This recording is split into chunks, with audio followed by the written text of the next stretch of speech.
आयोजन होने जा रहा है। इसमें हमारे राहुल जी और ये बहुत अच्छा बोलते हैं और ये इन्हीं का बड़प्पन है कि मुझे माइक दे दिया। मुझे तो कुछ ज्यादा बोलना आता नहीं, सिर्फ इतना बोलना चाहता हूं कि जिंदगी और मौत से संघर्ष करने वाली ये 18 वर्षीय बालिका जो दीपाली सोनगरा के नाम से है और इंजीनियरिंग कॉलेज से टॉपर रही है और बहुत अच्छी पढ़ाई करती है, लेकिन आज जिंदगी और मौत से संघर्ष कर रही है।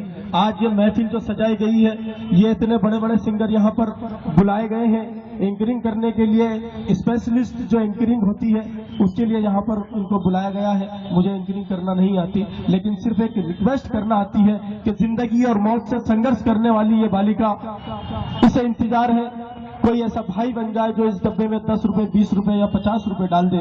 कोई ऐसा बाप बन जाए, कोई ऐसी बहन आ जाए, कोई ऐसी भाभी आ जाए जो कोई इस सहयोग पात्र के इस डब्बे के अंदर अपना सहयोग दान राशि में डाल दे। दोस्तों, यकीनन हमारा ये उज्जैन शहर दरिया दिली और जिंदा दिली का शहर है, क्योंकि 6-7 चैरिटी शो इस उज्जैन का दिल कहलाने वाले इस टावर चौक पर 6-7 चैरिटी शो हो गई है और कभी भी हमारे उज्जैन के शहर वासियों ने हमें निराश नहीं किया। और इस हमारी संस्था के अलावा भी और भी लोग यहाँ पर चैरिटी शो करते हैं, नए नए आयोजन करते हैं, वही सिंगिंग के अलावा भी चैरिटी शो करते हैं, लेकिन हमारी उज्जैन की जनता किसी को निराश नहीं करती। छोटे छोटे बच्चे आकर इस सहयोग पात्र में सहयोग देकर के जाते हैं। यहाँ पर एंजॉय करने वाला ये स्पॉट है, यहाँ पर लोग आते हैं, अपना एंजॉय करने के लिए आते हैं, कुछ यहाँ पर खाने के लिए आते हैं, अपनी फैमिली के साथ आते हैं। जब वो यहाँ से गुजरते हैं उन्हें पता नहीं है कि टावर चौक पर एक मंच सजाए, वहां पर एक मखमली आवाज का जादू बिखर रहे, सिंगर वहां पर से अपनी सिंगिंग पहुंचा रहे हैं और उन्हें जब पता चलता है हमारी आवाज जब उनके कानों के पर्दों पर दस्तक देती है तो उनके सीनों में धड़कता हुआ दिल ये कह उठता है कि हमें इस नए काम के अंदर हिस्सा लेना चाहिए, हमें इस जनहित के कार्यक्रम में हमें हिस्सा लेना चाहिए और हमारे ये 10 रुपए, 20 रुपए, 50 रुपए जो किसी की जान बचा सकता है। दोस्तों, यही उद्देश्य से यहाँ पर लोग हमें निराश करते हुए नजर नहीं आते। कहीं न कहीं उठ करके कहीं न कहीं खड़े होते हैं, अपनी फैमिली को रोकते हैं और कहते हैं हम 5 मिनट में आ रहे हैं और इसमें सहयोग इसमें देकर के जाते हैं। मैं धन्यवाद और शुक्रिया अदा करता हूं तमाम लोगों का और खास तौर पर शुक्रिया अदा करता हूं हमारे रफीक खान साहब का, जिन्होंने हमारी छोटी रिक्वेस्ट को कबूल की। ये स्क्रीन प्रोजेक्टर जो आपके सामने लगा हुआ है, देखिए इसमें सोनी टीवी का एक लोगो लगा हुआ है।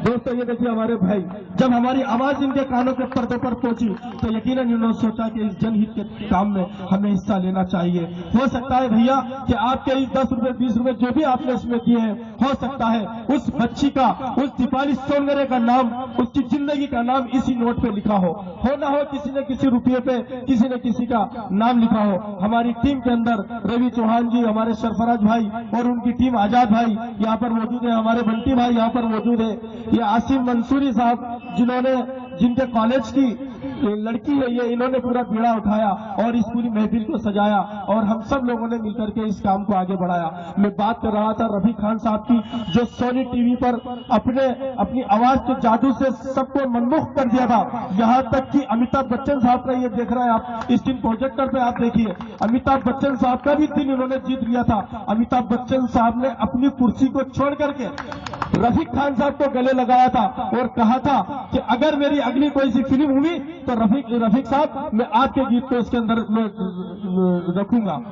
एक बार ये हम गौरवान्वित थे दोस्तों, हमारा शहर गौरवान्वित थे कि आज ऐसी शख्सियत हमारे मंच पर मौजूद है। मैं जानता हूं कि रफीक खान साहब के लिए ये मंच बहुत छोटा है, मैं बहुत उससे कहना चाहता हूं, बहुत जिंदा दिली से और जिम्मेदारी से कहना चाहता हूं कि यकीनन हमारा मंच बहुत छोटा है, लेकिन हमारे उज्जैन शहर के जो लोग हैं ये इनका दिल बहुत बड़ा है। ये दरिया दिली से हमारे इस प्रोग्राम को सुनते हैं और इस सहयोग में हमें पूरा भरपूर ताउन करते हैं। तो दोस्तों, और ऐसा भी नहीं है यहाँ पर ना तो उम्र का कोई बंधन है, न समाज का कोई बंधन है, न धर्म का कोई बंधन है। दोस्तों, ये हमारा हिंदुस्तान है, जो हिंदुस्तान का कल्चर है, देखिए वो हमारे भाई, ना तो वो इस सोनगरा जो दीपाली है, ना तो उसका कोई रिश्तेदार है, ना उसका कोई भाई है, ना उसको कोई मिलने वाला है, लेकिन एक इंसानियत के नाते इसने सहयोग पात्र में, इस सहयोग के डब्बे में इसने अपने विचार रखे हैं, अपनी दुआएं रखी है, अपने आशीर्वाद रखा है। हम किसी भी रफीक साहब मैं आपसे कहना चाहता हूं कि यहाँ पर हमारे उज्जैन शहर के अंदर बहुत बड़े उद्योगपति भी हैं और बहुत बड़े नेताओं भी हैं। हम चाहते तो सर्वधर्म कौमी एकता के बैनर से किसी को भी बुलवा के उसके सिर पे साफा बांध करके और उसका स्वागत सत्कार करके और उससे लाख रुपए 50,000 रुपए हम उससे डोनेशन ले लेते, लेकिन हमने ये चीज नहीं चुनी। हमने चुनी कि हमारे 10 रुपए ही आएंगे, चाहे 20 रुपए आए, लेकिन वो आपकी अंदर की आत्मा से निकलेंगे, वो अपने जज्बात से निकलेंगे। देखिए ये भाई, ये अंकल जी आ रहे हैं, देखिए आप सब ताली बजाइए इनके लिए। इनको पता नहीं था कि टावर चौक में मैं जाऊंगा तो मुझे 100 रुपए का यहाँ पर, आप कुछ कहना चाहेंगे?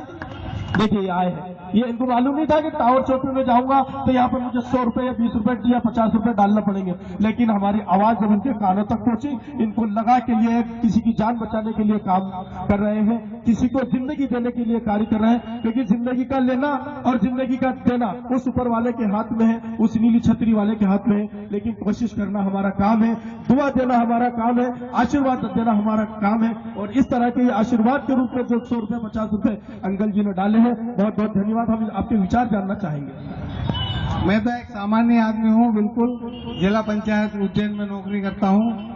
मैं आया इधर, मेरे को घंटाघर आया, टावर चौक पे आया, बहुत टाइम हो जाता है। एक छोटा सा गाना सुनाता हूँ मैं आपको। मेरे देश प्रेमियों आपस में प्रेम करो, देश प्रेमियों। ये मैं पूरा गाना नहीं आता, बस इतना से बोल दिया हमने। और बहुत बहुत धन्यवाद आपका, आपने अपने जज्बात का इजहार करा। देश प्रेमियों, मेरे देश प्रेमियों, दोस्तों ज्यादा आपके बीच में बनना नहीं चाहता, क्योंकि हमारे बीच में चमन साहब भी हमारे बीच में मौजूद, और पत्रिका के प्रमुख जो लीडर है वो हमारे बीच में राहुल कटारिया जी हमारे बीच में मौजूद है। दिल की गहराइयों से आपका स्वागत करते हैं, अभिनंदन करते हैं और इस्तकबाल करते हैं कि आपने हमारे इस मंच पर आके हमें गौरवान्वित किया। देखिए हमारे भाई एक और आए हैं, इन्होंने भी हमारी आवाज सुनी और जनहित के वो हमारी भाभी जी भी इसमें अपनी जन आहुति में इसमें अपनी आशीर्वाद देकर के गई है। बहुत बहुत धन्यवाद। मैं ज्यादा देर कुछ बोलना नहीं चाहता। मैं आइए रफीक साहब से, क्योंकि हमने बुलाया ही इसलिए है रफीक साहब को इतनी दूर से कि हम उनकी आवाज आप तक पहुंचाएं, आपके दिलों को जीते, और फिर हम आपसे फिर माइक लेके फिर ये रिक्वेस्ट करें कि आज इस डब्बे में रुपये डालिए, पैसे डालिए, ताकि इस रुपये पैसों से हम किसी की जान बचा सके। ये सारा रुपया हम कलेक्टर साहब के थ्रू इस लड़की के जो परिजन है, नहीं सॉरी, जो अस्पताल जहां पर क्या नाम है अस्पताल, मंडपेश्वर बॉम्बे हॉस्पिटल में ये बच्ची भर्ती है, ये सारा अमाउंट जमा होकर कलेक्टर साहब के थ्रू उस अस्पताल के नाम पे ये चेक इसका बना दिया जाएगा। ये देखिए हमारी बहना आ रही है, इसको भी नहीं पता था, इन्होंने यहाँ पर पानी पतासी खाई होगी, पानी पकौड़ी खाई होगी, और हमारे यहाँ पर चौपाटी में बहुत सारी चीज खाने की है। सबका लुत्फ लेते हुए इन बालिकाओं ने, इस हमारी बहन ने हमारी आवाज सुनी, और इस देखिए हमारे अंकल जी ने भी इसमें सहयोग राशि पर बहुत बहुत धन्यवाद। रफीक खान साहब जी जो बॉम्बे से हमारे बीच में तशरीफ लाए हैं, स्क्रीन प्रोजेक्टर पे लगातार हम आपको ये दिखा रहे हैं कि जो हमारे मंच पे जो शख्सियत है वो दोस्तों छोटी मोटी शख्सियत नहीं है, लेकिन ये काम बड़ा है, इसलिए रफीक खान साहब ने हमारी छोटी रिक्वेस्ट को कबूल कर ली। देखिए हमारे भाई एक और आए हैं, बहुत बहुत धन्यवाद। देखिए एक बच्चा आया है, ये बच्चे यकीनन अपने बच्चों को तो बहुत कम पैसे मिलते हैं, अपने ये हमारी भाभी जी भी देखिए आप 3 बार पैसे डाल चुकी है। जब भी हम रिक्वेस्ट करते हैं, हाँ जब भी हम रिक्वेस्ट करते हैं, ये हमारी बहन जी यहाँ पर आती है और इसमें रिक्वेस्ट चलती है। अलग अलग विचार से लोग, अलग अलग भाषाओं से, जैसे ये